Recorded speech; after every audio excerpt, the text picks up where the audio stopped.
I'll show you how to edit retro TV in Darkroom. First, import the element you need. Next, you'll be prompted to select a photo or a video. You can also select from the project using this arrow, or you can select from recent files.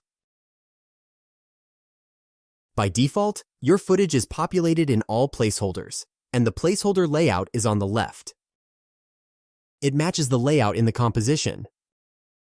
If you'd like to customize any of the placeholders, just drag and drop the footage to a placeholder you need.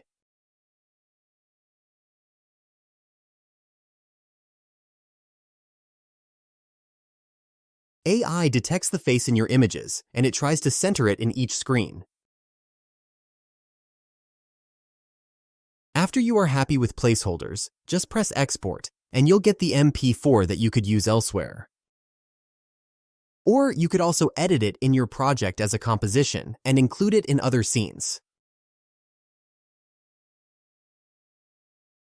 Your video will open after the render is done, and you can play it to make sure everything is correct and use it as you like.